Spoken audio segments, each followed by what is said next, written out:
And welcome everyone to episode 104 of One Piece at a Time, the One Piece read-through podcast where we read and discuss 5 chapters of the One Piece manga each and every week.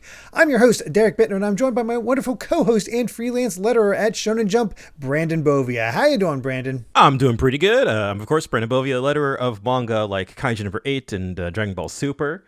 I got 2 really bizarre projects in yesterday that I can't talk about for a while, but I'll have some fun stuff to talk about soon. So that's what I've been up to lately. And otherwise, just at the grind of currently. I don't think I've ever mentioned this to you. I don't know. I also work on a manga series called Devil's a Part-Timer. That's what I've literally got. I've literally got it up right now. Oh, nice. I have a friend who really loves that show. The anime. I don't know about the manga. I assume the manga as well, but yeah. Well, it's a light novel originally, so I have no idea how the source material is, and I've only seen the first season of the anime way back when, and I've been working on it only for the past oh god, I don't even remember, since 2019 maybe. So the past 4 or 5 years. And so, and the content that I'm on is super different, just in terms of tone. And so I just kind of got thrown into it, oh god, what's happening? Got to read the past chapters and catch up with what the heck's going on. I keep saying that I'll do that. I haven't done that yet. So because I only work on it once a year. Since they've been caught up with the Japanese release. So every time I work on it, I'm oh yeah, I'll have to read the rest of this, and then just never do. It happens sometimes. But speaking of other manga, we are actually going to be rolling in some extra content with this set of chapters, because we're still doing the 5 One Piece chapters. But you know what? Life is a very funny thing where, man, you remember talking about the fact that we're going to be getting a anime based on Monsters, the short from Oda that ties in with One Piece, just very, very slightly. Well, wouldn't you know it, that came out this week as we're recording this. And also, wouldn't you know it, the chapters we're covering deals and finishes off the story of that character. Yes, and not only that, we did not plan this. No, we did not. And it also ends up tying together in a really super weird and cool way that we just, this one fell into our lap. It wasn't it was literally, it came out in between recording, basically. This is the soonest that we could have recorded a discussion about monsters, and it just so happens to be the week that we covered the Ryuma fight. It was just one of those things where it's almost fate, because if we hadn't decided to do the movies, if we hadn't decided to do live action One Piece as well, we would have been far past this point and would have had to. Yeah, if we hadn't decided to take off weeks for various reasons. The universe lined up. I'm bewildered. But yes, we're not only going to be covering our 5 chapters, but we'll be covering both the Netflix special and the original one-shot, because, hey, the Viz app put it up and it's free to read right now. So there you go. Yeah, which is serendipity. I think they had their finger on the pulse on that one. Yeah. I don't hear a lot of people talking about it, but who knows? Maybe we'll start the conversation. Yeah, hey. Either way, we'll get to monsters eventually. For now, though, we have to start with chapter 466, Conclusion. And, well, things are getting interesting with Neru. With this, he finds this underground city in that hole that the pirates were trying to dig up. There's a whole moon society. I guess so. It reminds me of how here's all the ancient stuff underneath the clouds and on Skypiea. So yeah, he's just all about the ruins, Neru. It's just all right. Hey, I don't know. He just finds himself in ruins all of the time. I guess so. But that'll have its own intrigue. For now, though, we got to finish off this fight between Usopp and Perona, where Usopp is basically explaining to her and us, just in case they're coming in at the moment, that you were a ghost, you could walk through their stuff, you seem to be just impervious, but you ran from me initially, so you had to have your real body at that time, so I just needed to find it, and there it is. So you can't trick me anymore. I know what's actually going on here. And Perona basically lays it all out there. It's I'm not actually a ghost that my real body is controlling. My soul can actually go from my body and make me a ghost with my own will. Which is kind of a cool power either way. With that last little, explaining that last little bit, that's just kind of a cool idea. Did we ever get a devil fruit name for her? Because this has to be a devil fruit. Devil fruit. I think so. Oh God, I don't remember what it is. I think we did, but now I'm second guessing myself and blanking out. I am too. Like I feel like we did, but you don't get it mentioned here or a reminder. And she is not the type that goes, gum gum or whatever for her attack names. So it's obviously a devil fruit. This just isn't a natural ability. Okay, yeah. So it's the hollow fruit. Ah, the hollow fruit. Okay, yeah. But Usopp says that this is his chance to, take out her real body and finish the fight. So he takes out his, the Kabuto, fires off a shot, and misses.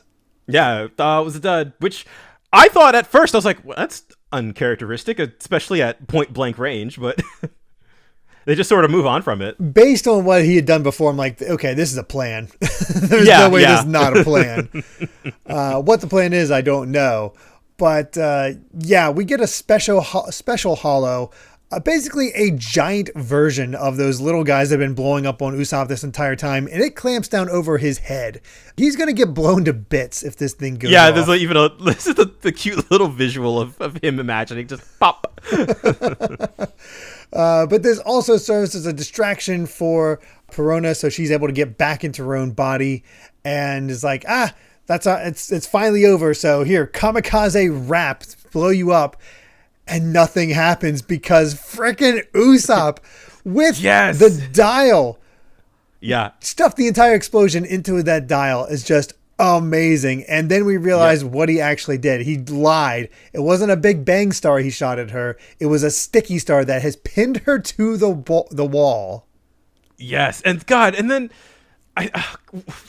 what I love about this is just like I don't know. This is Usopp at his peak to me. It's just like range fighting, tricks and traps, and always kind of keeping the reader on their toes. Just the combination of bringing the dials back again, and then just like knowing that, like, okay, being able to realize that like Perona's weakness is like he's trying to prepare that like her body is useless. So once she gets back into her body, like I need to make sure that she doesn't move, and just being able to kind of figure that all out on the fly is really cool. Yeah, honestly, it shows that fight he did against Luffy was not a fluke. No, absolutely not. Yeah, because he knew Luffy, but he was able to use those tricks, and now we're seeing that trick used against an actual enemy, and it's so good having him do that impact dial against that Lieutenant Hippo, and you can see it's still affecting him, where it's like, oh God, my arm, but it's still enough for him to finish it off and to send off his shiny black star, which are basically just his roach stars, where he starts sending a bunch of roaches all over. I forgot about this part, and I'm with Perona on this. She's same. Flipping out, just like, oh God. I'm like, I'd be the same way. Roaches are my least favorite bug. They freak me out, so I'd be losing my mind. Yeah. And then not only that, while Perona is like freaking out, you flip the page and then you see Usopp bring out the 10-ton hammer. I'm known as the strongest man in the East Blue. And Perona's like, I can't escape. I'll die if you hit me with that, and get these roaches off me. Please don't. Please. And he just goes golden pound and explodes over her head, and it's enough to freak her out. It was another fake. Yeah, and she's just... that she passes out. Foaming at the mouth.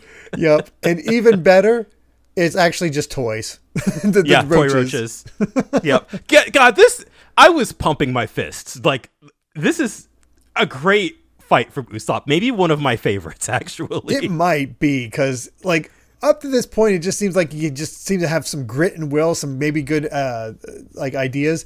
This is him just as commander of his craft, putting it all together. And I love that. Or he said, "It was your mistake to challenge me in a duel of negativity and lying." Friggin' fantastic! My God. Yeah. But that's not even the end, because we have the apparently the fight between Zoro and Ryuma. And it doesn't seem to be going so good for Zoro, as they're now on top of the building and he's crashing down onto the roof. Things are definitely breaking apart. Yeah, you don't know what's going on yet, but I mean, you see Brook saying like that samurai never gave it his all when he was fighting me. And then you just see Ryuma just like covered in what looks like smoke. Yeah, He's just looking Yeah, badass, like covered it's in flames. Like, what technique it's is a rad that? shot. Yeah, you're like, whoa. Friggin' awesome. And they're just like, the samurai said something and Zoro's down on his back. It's like, oh God, Zoro just got his butt kicked, apparently. Yeah. And we find out 5 minutes ago how this all began. And, Zoro's still claiming, I want to take the Shisui. And they size each other up a bit. It's like, oh, you have 3 swords. It's like, one of them's broken, but I don't feel right without it, so I still wear it. And the Ryuma's just like, oh, is that some kind of circus act with 3 swords? And I love the showdown between these two. It feels kind of epic. The banter's awesome. And then like once they just like start getting into it, of course, like this is also Zoro just like in his element. You see him just with that like just devious grin. Mm-hmm. And I love how Frankie's freaking out and Brooke is freaking out, and it's so cool. And even now, just like with that line earlier where Brooke was like, that samurai never gave it his all when he was fighting me. And I feel like you see that right from the start of this fight. Like Brooke's like, oh, he was not taking me seriously at all. And then the Abad Kudroid punches a hole in the side. Not a slice. It's a friggin' hole. Yep. From his thrust. And like, yeah. Oh, this is going to be a good fight for Zoro. Yeah, it is. Yeah, I love that Zoro is like, he's not intimidated really. He's just like, yeah, this excited. Is what I wanted. Yeah, he's excited. This feels like such a step up from his fight with Kaku. Yeah, that's the thing too. I was sort of feeling that subconsciously as I was reading this. I was like, man, yeah, this is Zoro's like best fight in a minute, because the Kaku one was okay. Kaku could have worked out, but it got a little too silly for its own good. And this is just straight up. No, this is master of his craft. No jokes. Master of his craft. Yeah, this is just played completely straight. Well, let's get to that fight with chapter 467, Pirate Zoro versus Samurai Ryuma. And we got a theme here, or maybe it's just Oda playing his hand, where this has just been a running gag. And as we see for the later chapters, this works out, where he attacks the city with his lightning, asks questions later. It's like, I don't know what this is, but I'm going to attack it. He doesn't even seem to see anything alive. He's like, oh, I'm going to, like, here are these empty ruins. I'm just going to, like, blow it to hell. Why not? How dare this get in the way of my Varse? Yeah, it's just like, oh, this is here? Just zap. Yeah. Go away. Yeah, which again, is kind of that has been what he has done this entire cover story. And also, Jesus, this cover story is long. Yeah, I don't think it's our longest yet, but it's definitely up there. And it also doesn't feel like it's ending anytime soon. Like, you can see it keep going. I feel like it might actually be close to the end, but I'm genuinely unsure. Yeah, it's hard to say. But back into the chapter and the fight itself, I love how Ryuma's just like, it looks like we're evenly matched, because he shot a hole in the other side of Zoro, but Zoro did a slice. It's like, ooh. Yeah. Which, again, that is completely within, like, Zoro's known abilities. Yeah. It's just so cool. And Brooke is basically just like, holy crap, okay, the samurai zombie must have been powerful in his own time. Yeah, you think? They're the same kinds of swordsmen, the same kind of power. So what will happen if their physical strength is equal? It's like, this is incredible, but it's also going to be over very soon. Yeah. I also, like, props, too, for being one of, like, the rare main Zoro fights where he's, like, kind of at... He doesn't have any kind of handicap. He's at full strength for this entire thing, really. Yeah, he's at full strength, but also it's still pushing him to a degree. Yeah. Like this feels like the first even match in a long time, where it's not because of some trick or some other thing. It's just pure skill. Yeah, and that's the fun thing, just seeing them kind of like pull like moves. It's like a back and forth. Yeah. What can you say? It's just a good fight. Yeah. Well, and then it was a good fight, and then they go on the roof, and it becomes just awesome. Yeah. The fact that they he blocked the friggin' two-sword style castle gate and did nothing but break open the roof. That's the same attack he used to cut the train in two back in Water 7. Yeah. It's just like, all right, yep.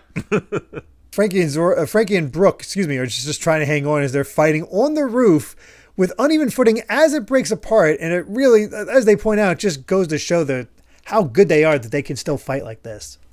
Yeah. The fun part about seeing them on the roof is like all of the interesting kind of camera angles that Oda gets to play with, where there's kind of like an above below sort of dynamic going on here. Yeah, absolutely. And you can see how Zoro digs in his swords to try to keep his balance. And it's such a unique...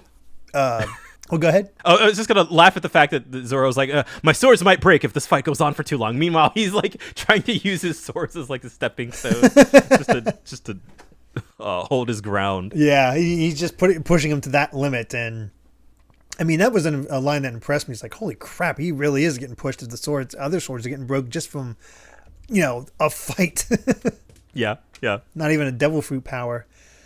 But the entire roof gets topped off, and Zoro uses his one-sword style flying dragon to match up with the 3-pace hum notch slash, and it's just like, good God.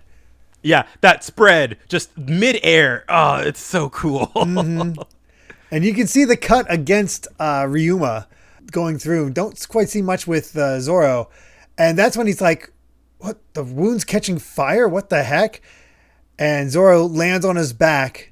And that's why Ryuma's on fire. He lost. Yep. Yeah, I love that. Like, it's a very simple, just kind of like turning a situation on its head, right? Like we first see this scene. When we first saw the scene, it looked like Zoro lost because he was the one falling down, and just like with the shot of Ryuma, like shot from below, he was looking very intimidating and powerful. I love that turn on its head, but hey. The famous blade of the legendary samurai Shisui. With you as its master, this blade will surely be satisfied. And that's a sick-looking sword. It is. Yeah, it is. It's definitely, I think, it's got to be one of Zoro's like most famous ones. And yeah, that's when we get back to what they were talking about before. And we get confirmation. The battle is over. And Brooke is still like amazed that Ryuma never gave her his all. He just says, it's unfortunate the body of the samurai must suffer a defeat. But, hey, as long as you feel ashamed, that's enough. A true swordsman in mind and body. I wish I could have seen you in your prime. And I like that little thing. It's like, you're not even fighting at your best. Yeah, no, seriously. And we end off with Brooke getting his shadow back. And Zoro just saying the sword is mine to keep. But let's pretend this fight never happened. Samurai of the Wano country. What an ending. Just friggin' it's cool. So good. It's just cool. Just a great fight. Yeah, big fan of this one. and that's how Zoro gets his upgrade. Yeah, Zoro gets an excellent grade sword. He has a cursed sword, a memento sword, and an excellent grade sword. So that's pretty sweet. Yeah. And I feel like we sort of accomplished one of our goals of Brooke getting his shadow back too. So kind of killing multiple birds with one stone here. There's a big chapter, so yeah. God, it's fun, and it's not even quite over yet. We have the SBS where you got to laugh out of all this, but yeah. First question was, it's like, hey, there's not just one mutt fruit. There's a bunch. There's like the Dachshund model, and there's the wolf model. What's that all about? It's like, okay, you could basically consider those different fruit entirely. They're of this for zoan types. They can be of the same species origin, but they're different otherwise. Which makes sense. Yeah, that's always what I assumed. And the other mention here was like, hey, wait a second here. Usopp, there's no two powers that are the same, but this seems a bit different. That was what was said in the question corner in volume 45. Since the gum gum fruit was in the encyclopedia, that means that Luffy couldn't have been the one to eat the first of its kind. What's all that about? It's like, oh, no, it's not contradictory. So basically, what Usopp said is a different way. In this world, there are no two powers that exist at the same time. So there's a certain scholar who will appear in the upcoming story who will explain what the devil fruits are soon. Ha! And I was like, wait, I don't remember that coming up. Yeah. Like, and you're like, that might have only just happened like a little bit ago. Yeah, I think if I could be forgetting something, first off, because my memory of One Piece is not perfect. If he's referring to what I think he's referring to, I think something that happened in the manga last year. Wow. But it's funny. Both of these two questions are kind of related, and that's kind of all I'll really say on that front. I mean, it's something at least I theorized before with you, because obviously you know more, but I was going off the idea that, that's why there can only exist one at a time, because whatever the devil fruit is doesn't, how does that work? And my assumption is that when the person who has the devil fruit dies, trees blossoms where they died, and that sprouts the new fruit. Obviously, still don't confirm that or not, but I was like, that's what I was working off of. So I'm like, oh, other people didn't get that. But then you remember it's kids, so they're just getting clarification. Yeah. And I think, I like the fact that an encyclopedia of devil fruits exists at all means that, like, they probably do. They're not one and done, basically. Yeah, it's like this exists and has existed and can come back. And I'm pretty sure I said this last time we talked about, but like we do find out what happens to a devil fruit when the user dies, like just straight up. Oh, okay, cool. Yeah. In no uncertain terms, that is we got that. But nice. There are still a lot we don't know about them. And of course. The explanation that I think Oda is referring to is also still very vague. So we're just kind of like, I feel like we still basically know nothing. The last bit we get from this SBS, though, is somebody mentioned that they found something in Volume 46, that one of the people who come out of the snake is Yoru Sumaji Mask from his illustration book Color Walk 2. But who exactly is he? And it turns out this is Panda Man's rival, who's in the employ of the Tomato Gang. This feels very Kinnikuman. I mean, Panda Man was Man was made for Kinnikuman, so it fits. Oh, goodness. But yes, Ryuma was defeated by Zoro, which means it's not time for Chapter 468. It's time to talk about monsters. And this is a 46-page one-shot, so we're not going to be going into it like point by point like we do with the typical chapters. We're going to be treating this more like the movies. And to kind of just break down the overall plot, we have a waitress named Flare greeting a master swordsman named Shirano, who has come to town. And all the while, this other swordsman that's in here, Ryuma, is basically starving to death. And as the Shirano and Flare are talking, he's like, ooh, food. And Flare feeds him, which basically gets him to be like, it's the first time Ryuma's eaten in 5 days. So he's like, my mistress. yeah. He's like, I'm sworn to fealty, basically. Yes. And we also see that he has a bit of a quirk, that if another swordsman has their scabbard sort of knock against his, that to him is symbolism of a duel, like a scabbard striking a scabbard. And so he challenges Shirano to a duel.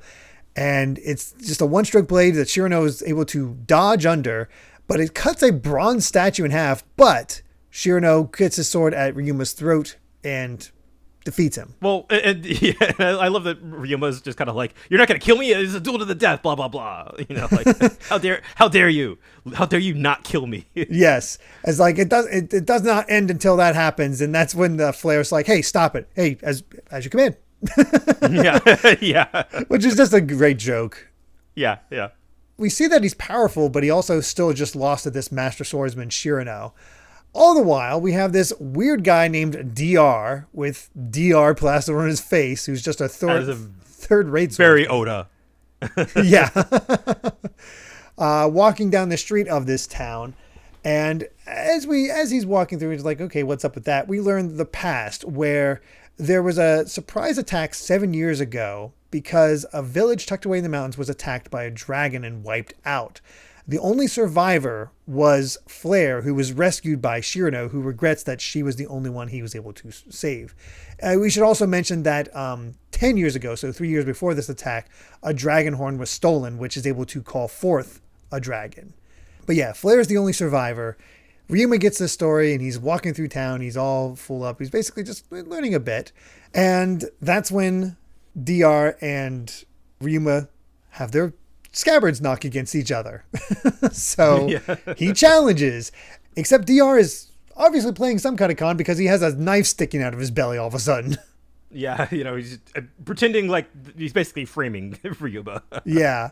It's like, oh, I see what you're doing. You're trying to get my dragon horn. And so, you know what? Screw you and screw this town for stabbing me. I'm going to call the dragon and break the horn.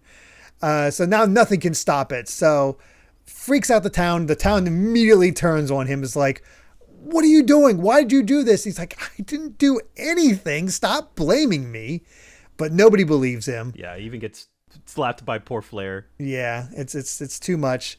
But Shirano comes in and is like, yes, this is a real dragon horn. Everybody needs to escape. I need to fight this beast. I need to be the one to take it on because my honor demands it because of what happened years ago. So everybody must leave. And Ryuma's like, you're going to die for some buildings? And they're like, shut up. They're going to evacuate anyway. It's cool. Yeah. Yeah. It's like, whatever. So the entire town evacuates except for Shirano, Flare, and Ryuma, who decides to stick with Flare. And she's just kind of describing just how terrifying the dragon can be. But she goes to I can't take it. I can't let Shirano waste his life like this. I need to stop him. And Ryuma just actually puts his sword to her throat. Like, no, turn around, leave the town. And she doesn't care. She looks. And that's when we get the big reveal.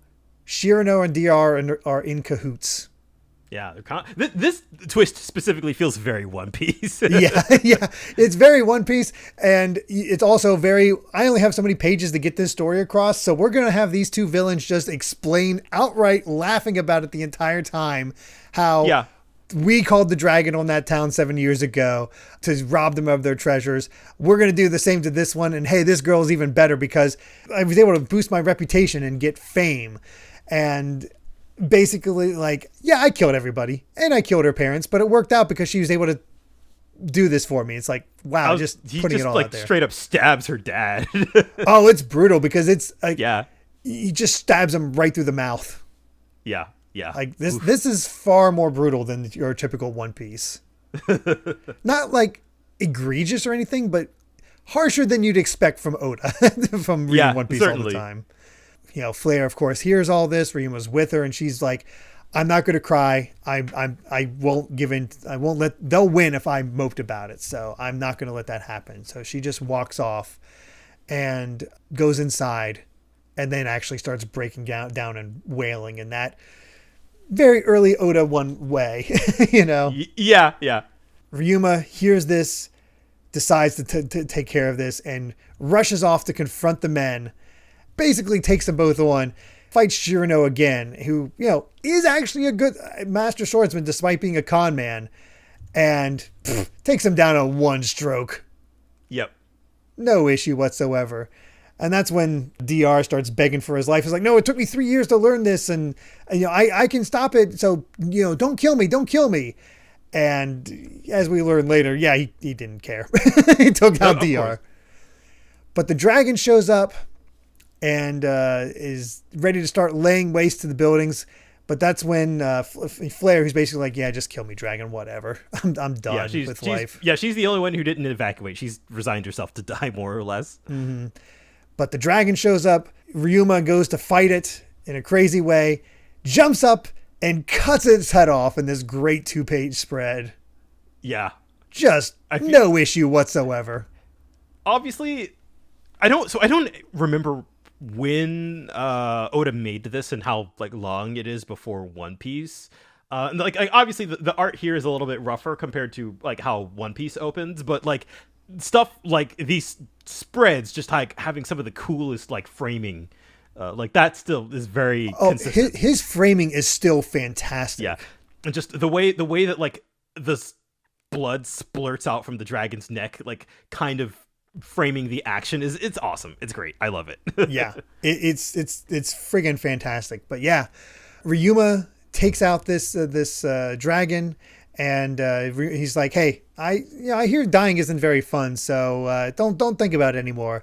She's like, why have I never heard of you? You're so strong. It's like, the true value isn't in the feats you achieved or the spoilers you gained, it's what you protected.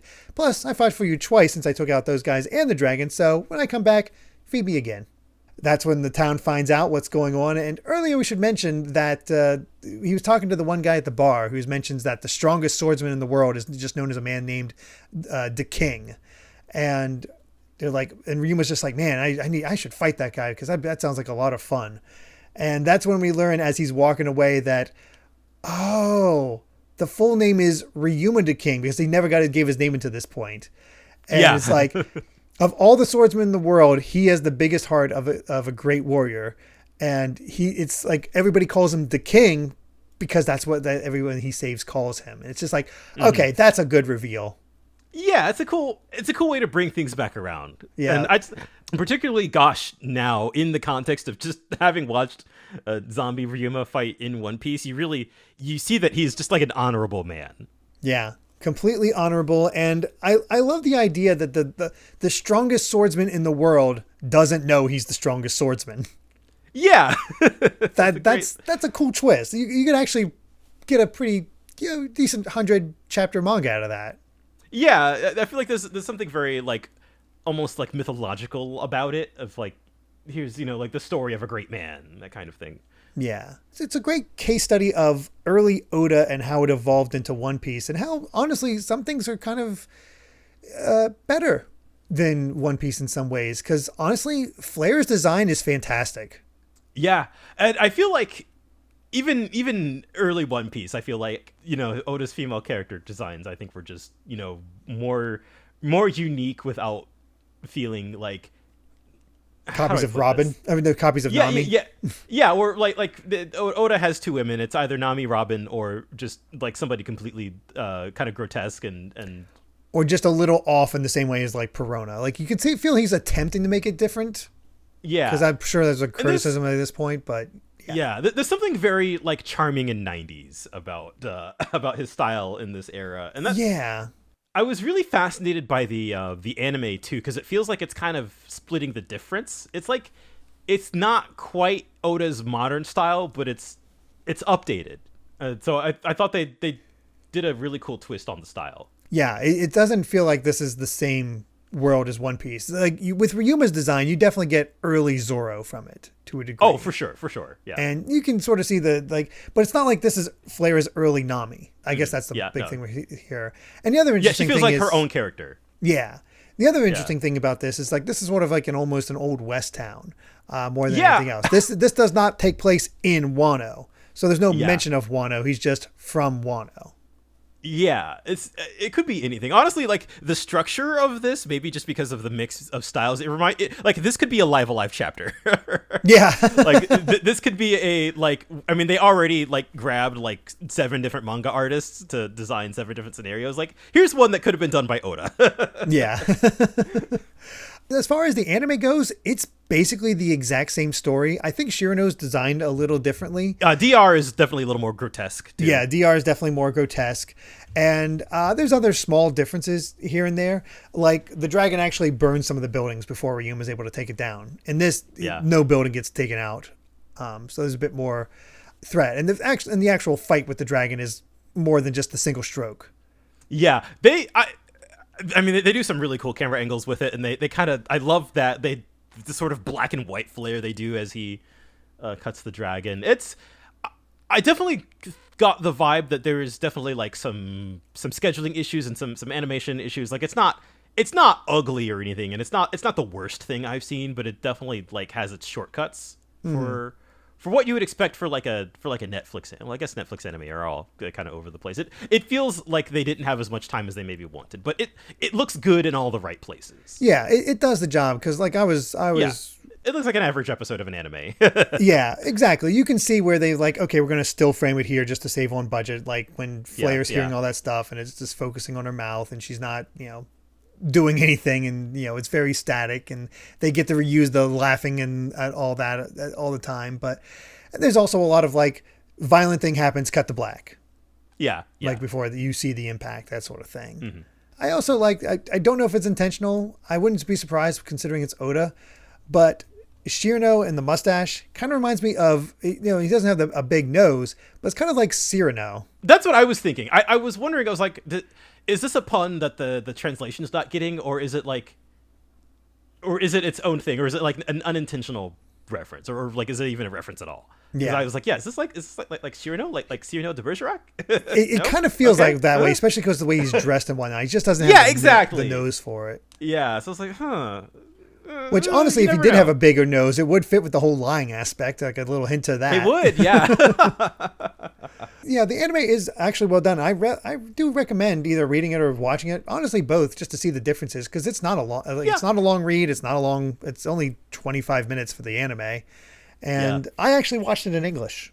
Did you watch it in English? Oh, really? Yeah, No, I watched it subbed. Okay. The narrator is Christopher Sabat.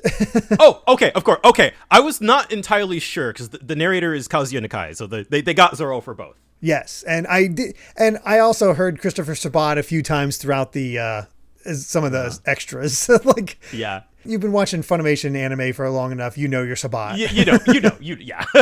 I'm glad. I wasn't entirely sure if they would like. Are they gonna get like because also there's the anime adds a scene right at the end that is the end of the fight from Thriller Bark. Yeah, and that's So I what was made like, it so are they gonna like get Zoro for that? I watched this before you, and I'm like, dude, we did luck out. Like, it's so perfect. Yeah. I was not expecting that they were just like, oh, hey, here it is. Here's And- zombie Ryuma on fire, passing the sword to Zoro. Man, yeah, just straight up that part that we just covered 10 minutes ago in the podcast. That's great. Amazing. And yeah, it's a good time. It's a good time. Obviously, I'm glad, we could spend an entire episode on this, going over the little details here and there, but I think it was an overall thing, as a sort of an addendum to Ryuma's character. It does make you appreciate Ryuma as a fighter and how he's so honorable, and how he does have his quirks, but I like in the sense that, I like several things from this. One, it indicates that Zoro defeated a man that was considered the best in the world at one point. However, it doesn't negate Ryuma because he's in a zombie body. It's not his own body. So he's not his full strength. Yeah. So there is that aspect as well. He's still very good, but it's not his full strength. And the third thing I didn't realize until we were doing the chapter, like looking over the chapters again. Do you remember what Zoro defeated Ryuma with? Oh, no. It was his dragon attack. And if you look at the dragon in that chapter, it has the same long neck as the dragon from Monsters. Oh, that's great. Yeah. Oh, that's great. Yeah.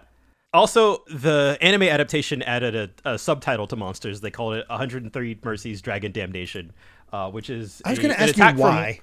That's an attack from way later. Oh. Yeah. Yeah. I'm like, why did they one add of Zoro's that? moves. It's a very random thing out of context. Mm-hmm. But I was so confused. I think the feat of Ryuma as like the best swordsman in the world cutting a dragon, I think will be very thematically significant for reasons we'll get to way later. I imagine so, because we have not seen just dragons show up in One Piece.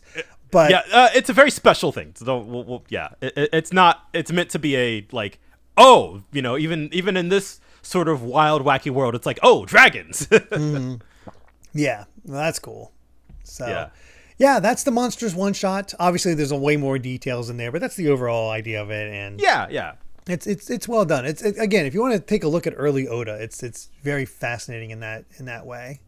Yeah, and now it's on, the manga's on the Viz app. It's real easy to read, The anime's on Netflix, just dive in. I recommend it. It's good. Absolutely. So yeah, let's go ahead and get back to One Piece with chapter 468, Pirate Chopper versus Mystery Man Hogback. And what the hell is happening with Neru? Yeah, well, he because he shoots first, asks questions later. He seems to have reactivated the ancient city. I guess so, but here's the weird thing: is that those things look like the spacey. What? Yeah. They weren't on the moon before, so why do they look the same? What the heck? What is happening? I have no idea. I am Lord. so confused on where this is going to go. But we start out in the chapter itself with Chopper and Robin actually being defeated already because, they as we mentioned last time, they're fighting Zoro and Sanji's zombies as well. And Sanji's zombie has been fully integrated now because he actually did try to kick Robin. Right, because the penguin before, he did, like, he swooped in when Nami was in trouble, right? Yes, and he wouldn't even Yeah. hit Lulu. Right, yeah. So there still was that speck of Sanji, and I guess that goes back to what Moria said earlier too. Just like it was like, yeah, he's not panicking because Oars will come around. Is sort of his thinking. Yeah, so they are just completely loyal to him at that point. It's not looking good, and Hogback is laughing about it all. It's like, all right, Sindri, finish him off. And that's before she can even do anything. Chopper's just like, okay, I got to get this off my chest. Like, Yeah. this is the kind of person you are. It's like, I used to respect you as a doctor because of in your zombie research, death comes so suddenly. So for the dead and those left behind, there is many things left unsaid, and no one expects them to come back and live on for several more years. It's amazing if they can live again, if for only a few minutes, because then they might be able to get that closure, that last little bit of closure. So that's why I respected you. This is a really dialogue-heavy chapter, but I really love this like back and forth of ideals between Chopper and Hogback, because I feel like as things go on, you really start to see Hogback is just like a terrible human being, but like just the relationship of like I guess like between doctors and like life and death, basically. Yes, and just how doctors view their intelligence and command of the human body, because the thing is, this isn't like it's versus, but it's not. As you said, it's a clash of ideals. It's not a fight. Hogback doesn't fight. But yeah, that Hogback breaks it down. It's like, oh, what do I care about people? I practice surgery for money, but all those annoying patients just kept coming to me. Please save me. Please save me. It's such a pain. So, go ahead and respect me if you want to, but you have no right to be disappointed in me because you don't know me. And then just like Chopper's just, I don't even consider you a doctor anymore. Yeah. And just the way he's making a mockery of people's lives, and just man. Oof. Yeah, it's Chopper's like really upset about this, which is understandable. It's like, hey, and Hogback just retorts like, how can you say such terrible things about me? Because they're not. How can you say they're not alive after seeing them move? They've gained a second life through this miracle, and how could you deny the significance of this? And this is when things kind of get dark. Yeah, he's like, hey, like all this time, Sindri's been sort of giving flack to Hogback, but we see that she does have to listen. She's like, all right. He kicks her to the floor and says, hey, lick the floor, Sindri. And she does it. And then that's when we get into this whole like backstory thing about Hogback goes on about like the painting or the photo or whatever earlier, like of Sindri, the real life the actress, where like basically Hogback was like a fan who got turned down. And then Hogback was like, well, now I'm going to make you mine. And the whole thing about like, just like making this woman he loved into like an obedient version is it's creepy. Surprisingly, it's creepy. It's messed up. Yeah, like there is Moria has some messed up people with working for him. Yeah, and I guess that's the thing too. Like we sort of, because at first it is just like, oh, Dr. Hogback is he's turning humans into zombies. Like, okay, he's obviously doing a very bad thing, and he believes that he's in the right. But it's sort of like it goes from that to just like you really see the way that he views other people as like sort of below him, and that people. This is the way that he treats a loved one. It's just like, she turned me down, so I'm going to make sure that she can't turn me down ever again, basically. Basically, yeah, because he basically just took advantage of the fact that she had that accident and like made that condition to Moria that's like, all right, I'll do this for you, but we need to revive Sindri and she must be mine. I didn't care about the personality or anything like that. It's like, yeah. Yeah, no, it's surprisingly uncomfortable. Like I feel like the implications of and really it's not even really implications. It's like it's not subtext. It's just the text. Yeah, pretty much. And Chopper's just arguing. It's like, she's not human. Don't like a creature whose soul and body are connected is not a human being at all. So all you're doing is creating monsters. So you've caused as much misery for the people as for the zombies that you've created. So both the souls and the zombies are being tortured by this. Stop this. And yeah. He's just like, no. This is man, I love like seeing Chopper like this. Yeah, I don't like seeing the poor boy angry, but sort of like him like getting to reaffirm his ideals about being a doctor through basically his exact opposite, I think makes for a really cool moment. Yeah, we've not had him in this situation before. Yeah, taking on another doctor.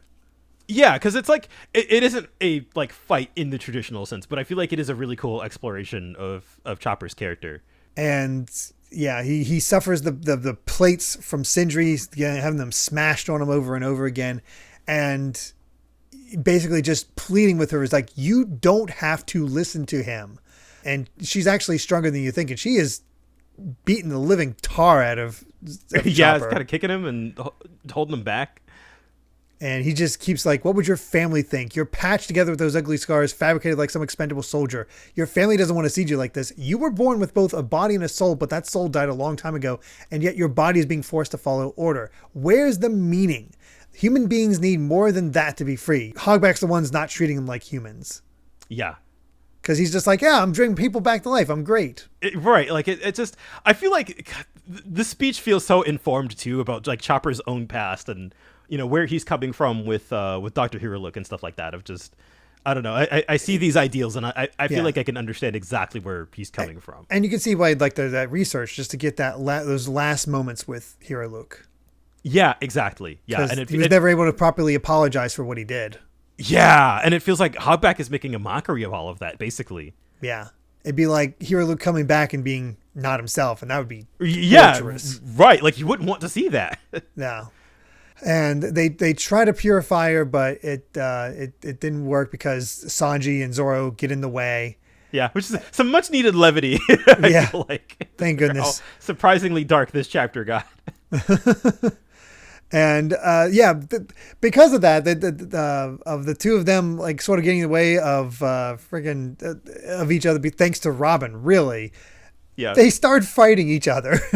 Yeah, it's just like, oh, they've still got like. I feel like this is it's funny, but it's also like, yeah, I think kind of an exploration of the indomitable human spirit. It's just like, no matter what, like, yeah, there's still Zoro and Sanji in there, no matter in this changed form. So it's sort of, Oda's able to play with it in a really smart way. It's like, well, they're zombie forms, so they're not themselves, but also like them fighting is such an integral aspect of these characters that they can't help but fight. It's funny, but it's also really poignant. Yeah, I love the way Chopper and Robin work together, where Robin just shuts Hogback's mouth. Yes. And it's like, oh, I wonder what will happen if things keep going without any orders. And then she just says, oh, this tower seems really tall. Why haven't you told us to jump off the ledge? It's like, well, yeah, I'll say that as many times as I want. Both of you, jump off the ledge. He got Bugs Bunnied. So that's exactly what they do. Oh, man. It's just it's good classic cartoon humor. Yeah, it really is. And I don't need to worry about purifying him. Luffy will take care of Moria, so we'll take care of that. All I want to do is beat you up.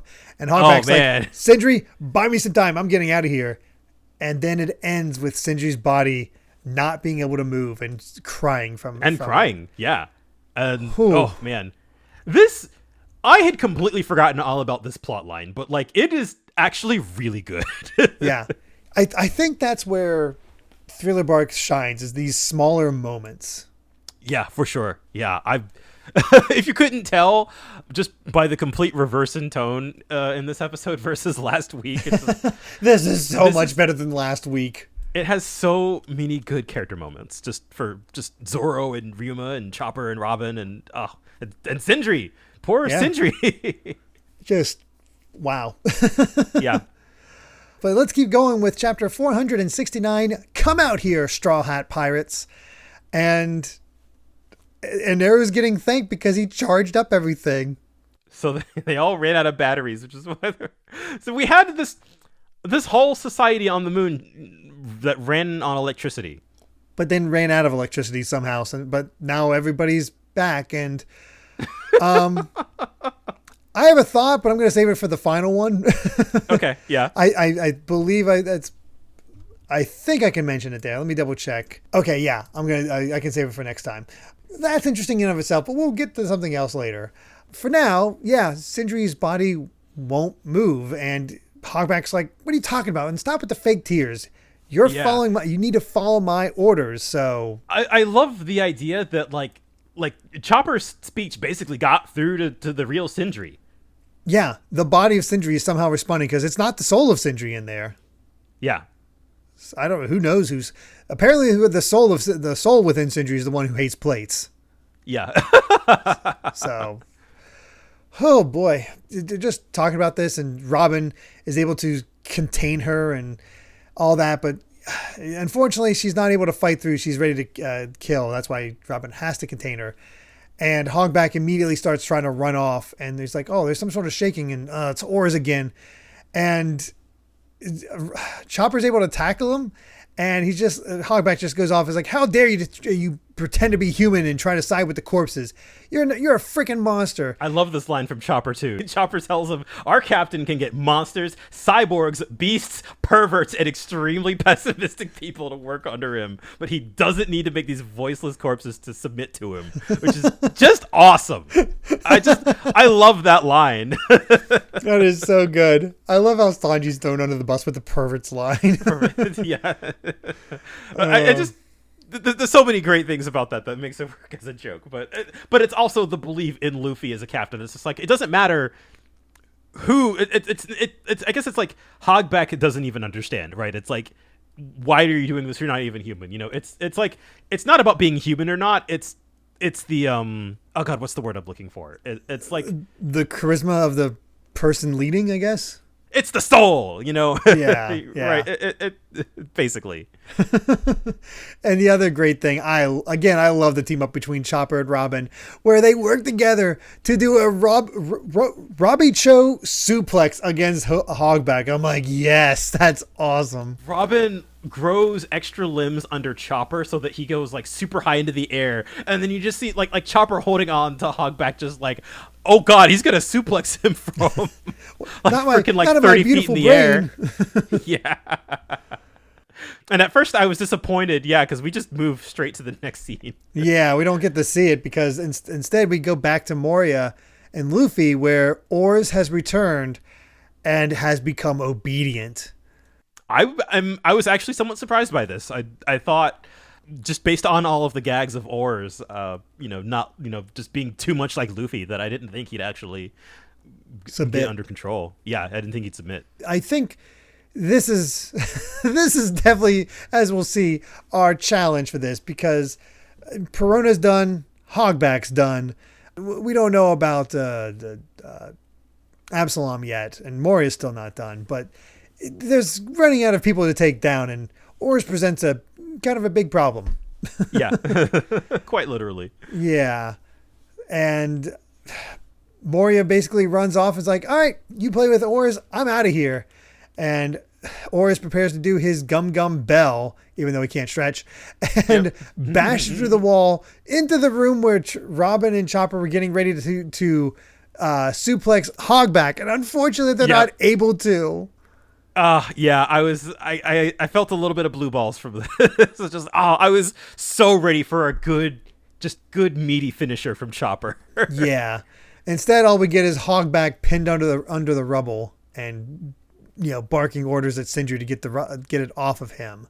Which, to be fair, it does give Sindri time to, like, no. And that little smile that she does, to thank Chopper almost. Yeah, that's really good. And I don't know this for sure, but did Oars just kill Hogback?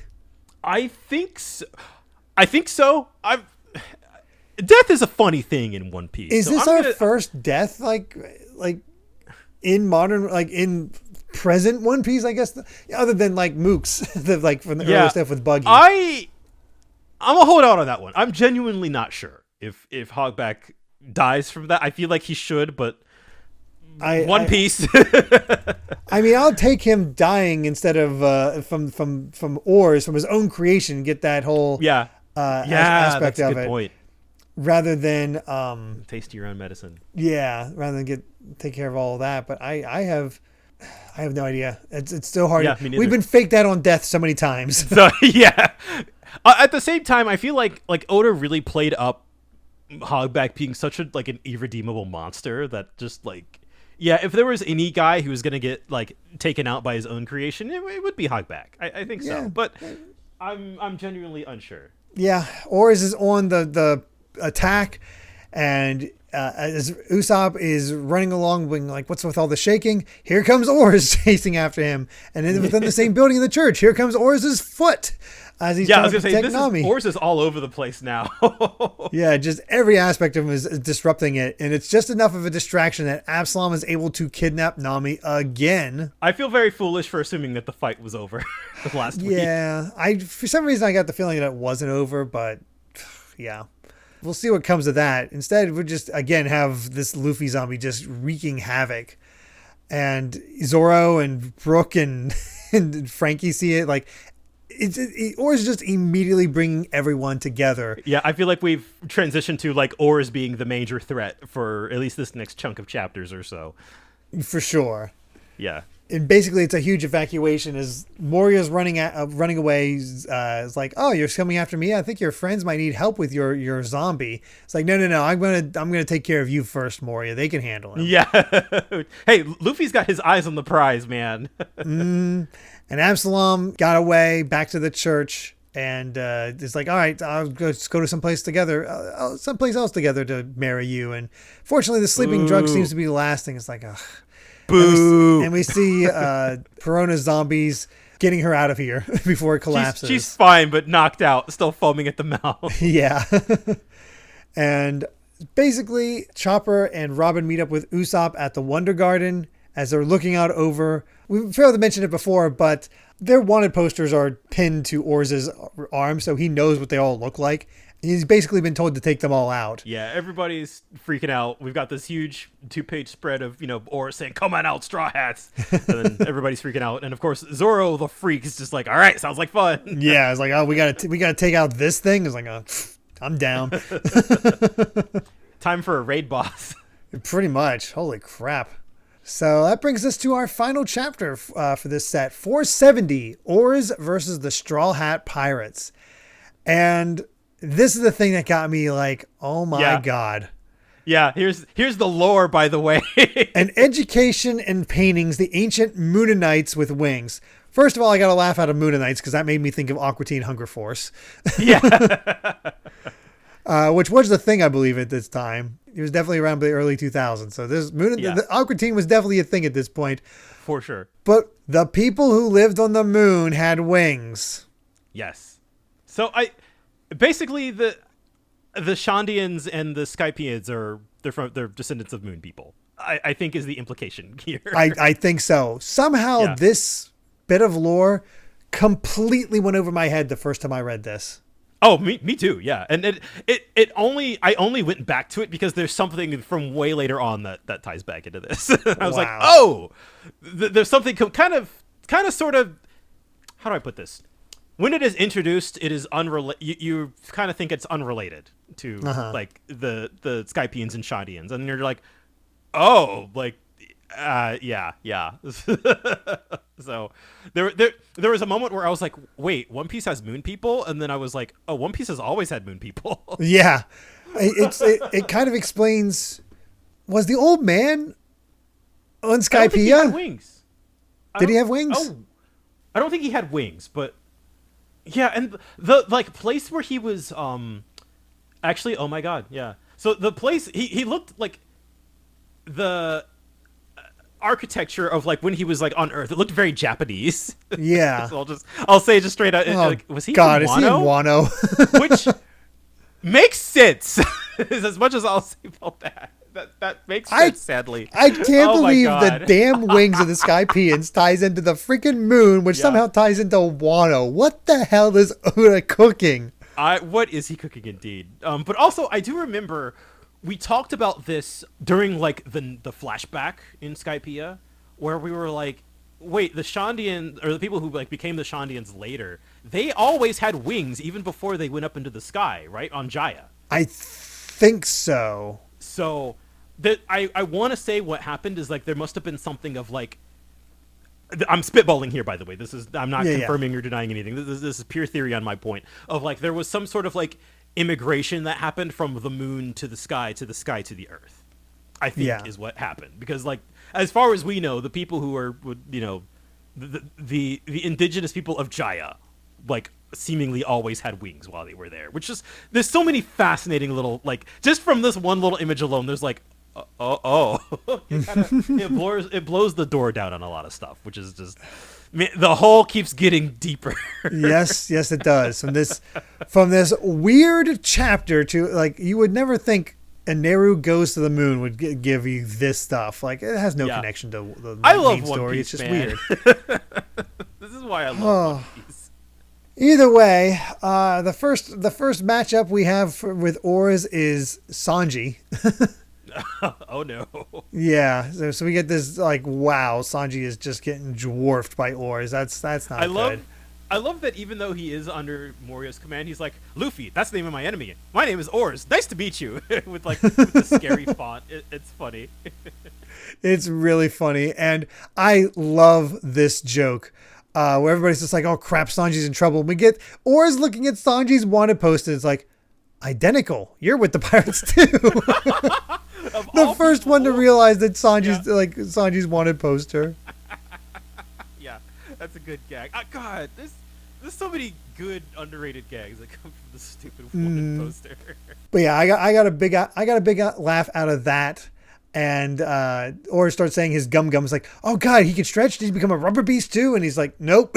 But he has a long reach. So here's Gum scythe, and he tries to. I love that Oars is making up new Gum attacks. Yeah. It's amazing. And of course, Robin realizes, like, oh, she would know. Of course she would know.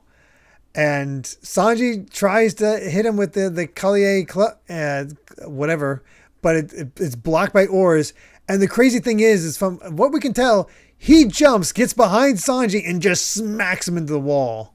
Yeah, I couldn't quite read that panel at first, where it's just like, it looks like he disappeared. Yeah.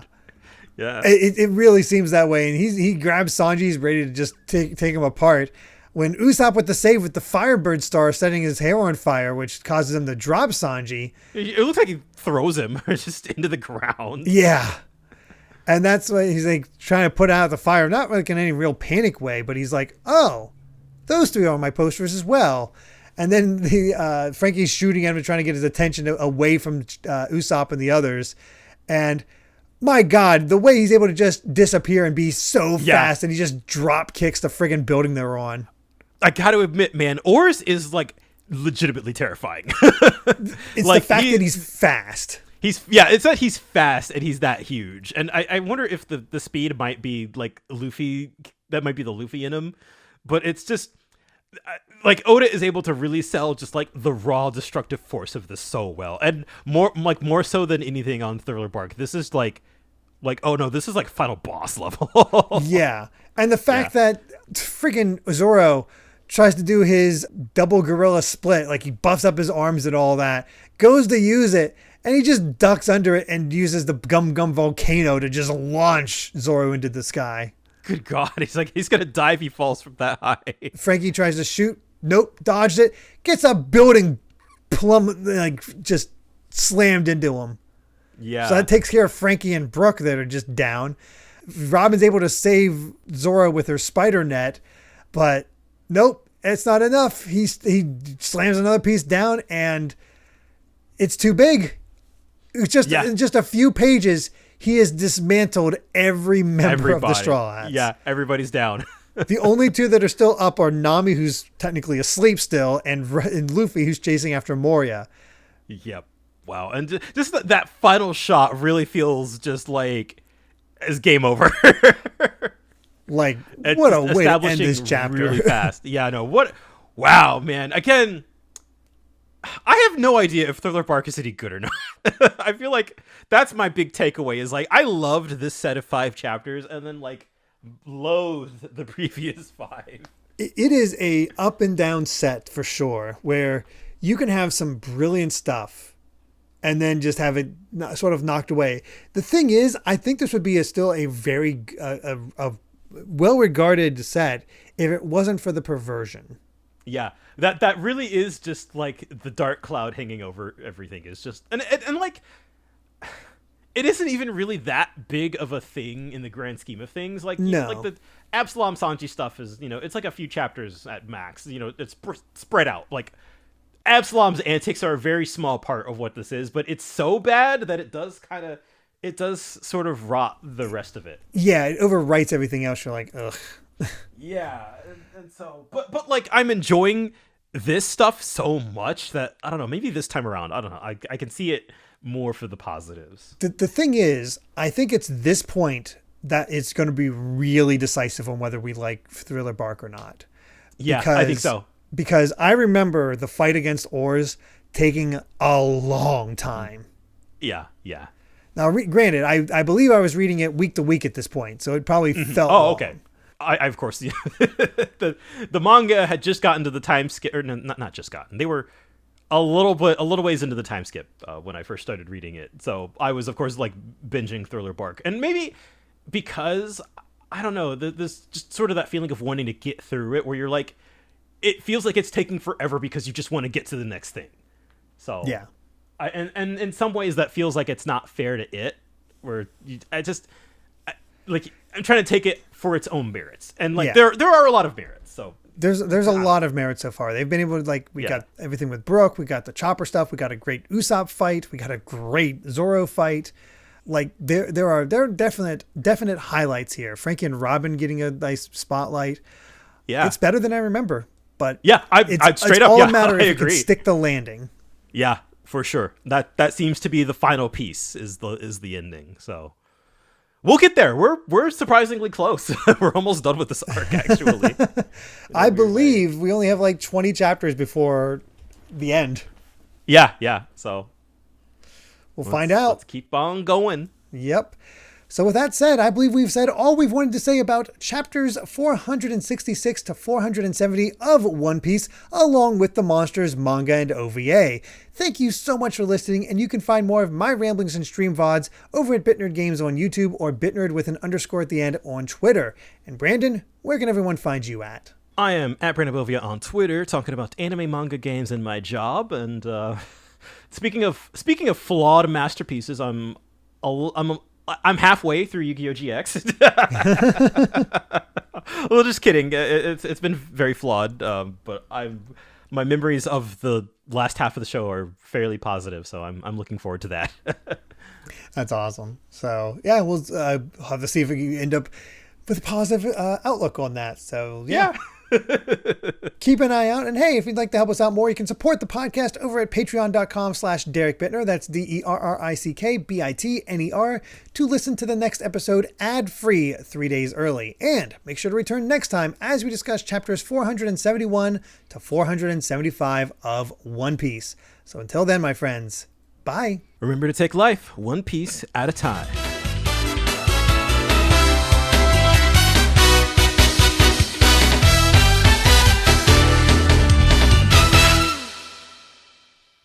As long as you feel shame, that's enough. You're a true swordsman in body and spirit. Wish I could have met you in your own era. I'll take the sword, all right? But let's pretend like this fight never happened. Okay with you, samurai from Wano?